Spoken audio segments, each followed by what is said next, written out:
Okay, I want to read to you this article first that's posted on a site called Kiruv Israel, and then a letter that is written and attributed to Moshiach ben Yoseph. So this article is called Awakening the Soul, Journeying the Ancient Path to Enlightenment.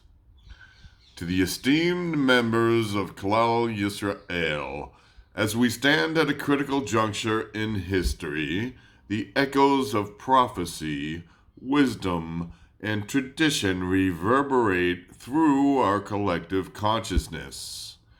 With the emergence of profound declarations and the anticipation of change, it is incumbent upon us to discern the path of truth that leads to spiritual awakening, responsibility, righteousness, and ultimately redemption.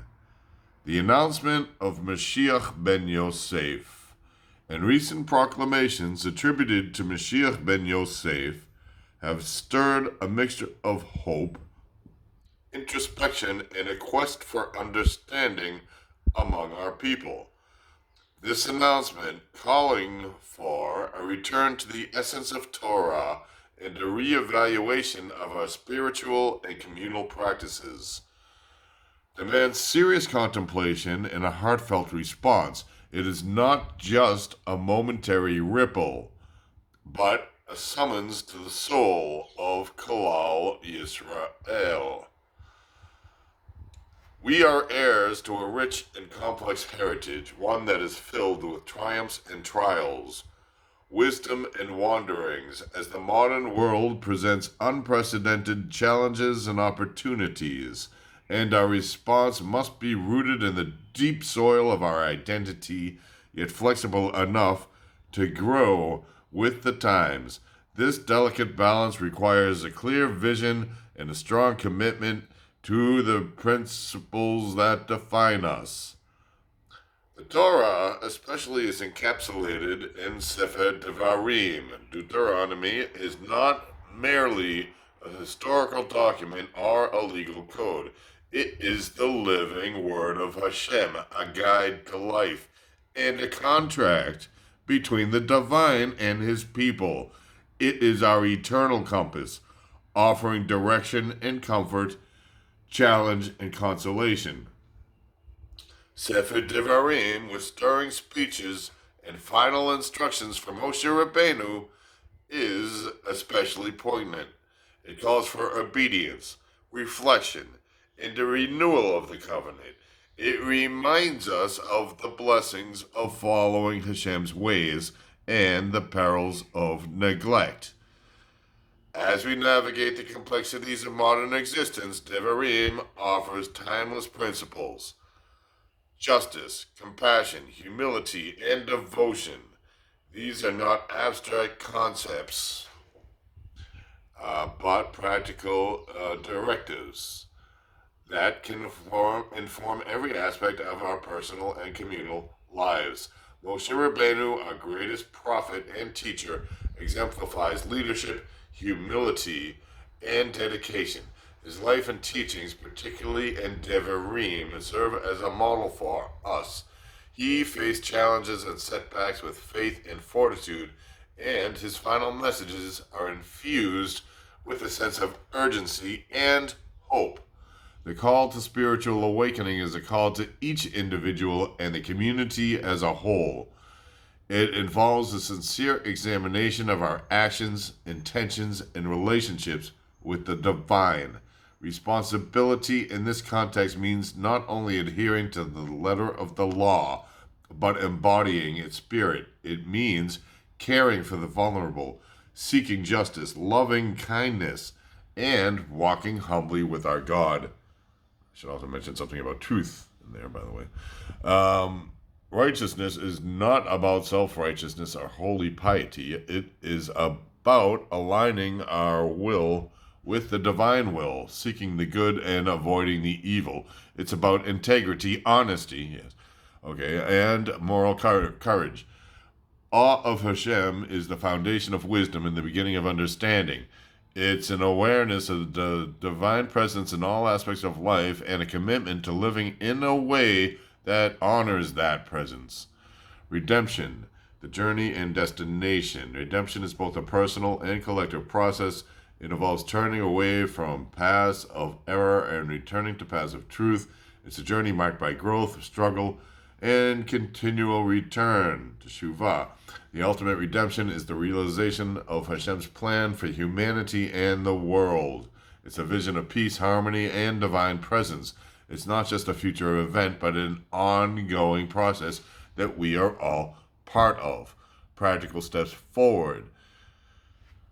Daily engagement with Torah. Commit to regular heartfelt study of Torah, particularly Devarim. Approach it not just as a text, but as a conversation with the divine. Let it challenge you, comfort you, and guide you.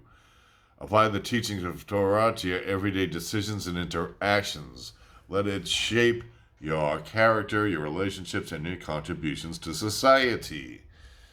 Ethical living. Evaluate your actions and choices through the lens of Torah ethics. Seek to be honest, just, compassionate, and humble in all your dealings.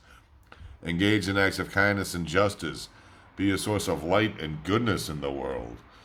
Community and solidarity. Strengthen your connections with the community. Engage in communal prayer, study, and service. Support one another in times of need and celebration. Work towards unity within Klal Yisrael. Respect the diversity within our people, while focusing on our shared commitments to Torah and our collective mission in the world. Yes.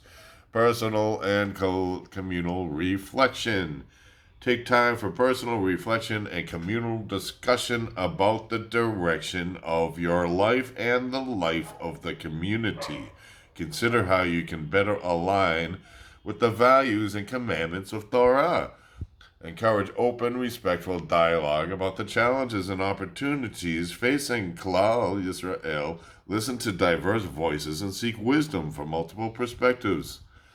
As we stand at the crossroads, let us heed the call of Jeremiah to return to the ancient past, the good that will bring rest to our souls. Let us embrace the guidance of Moshiach and the teachings of Sefer Devarim. Let us walk together on the path of truth, guided by Torah, committed to righteousness, awakened in spirit, and united in purpose. This is the path to redemption. A journey we undertake with hope, courage, and an unwavering trust in Hashem. May our steps be firm, our vision clear, and our hearts open to the divine guidance and grace that accompany us on this sacred journey. May we merit to see the fruits of our efforts in our lives and in the world, and may we be worthy of the ultimate redemption speedily in our days. And yes, look further into that before my battery can't be reached. If I'm with the letter, let's get to the letter itself. Here, an urgent letter to Klal Yisrael from Moshiach ben Yoseph. Shalom, as an Orthodox Jew, I stand beside you with great humility, appreciation, reverence, and awe of Hashem, God. The time of the one you've awaited has arrived. Embrace fortitude, for healing and return to Israel await you. The kingdom of Israel is unfolding before us. Establish a new court, Beit Din, properly translating Torah into all languages and expanding our global digital learning process.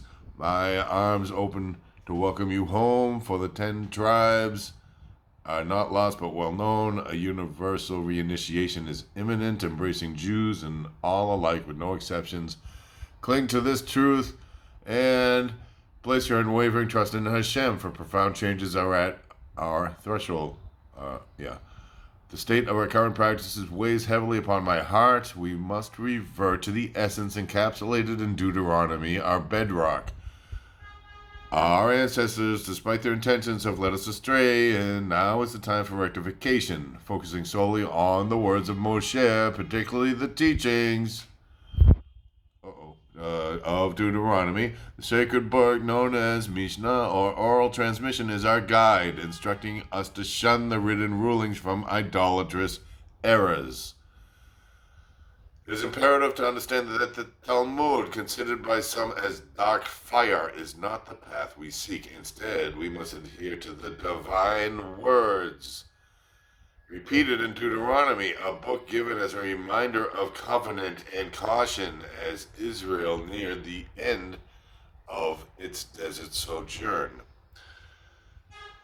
My concern at this very moment is primarily with the sanctification of Hashem's name, just as overly stringent or even overly lacking Torah observance can cause serious ripples throughout the cosmos. So too can being haste in one's interpretation and judgment of things cause ripples that don't initially benefit Hashem and his people, and potentially can cause a desecration to his holy name. Thus it's important one pulls his bandages off one by one in private. I'm talking about the chains of the overly zealous rabbinic leaders, those who've placed our Torah and mitzvot in slave camps. That's wow. Okay, it's too early, too much premature of a time. And now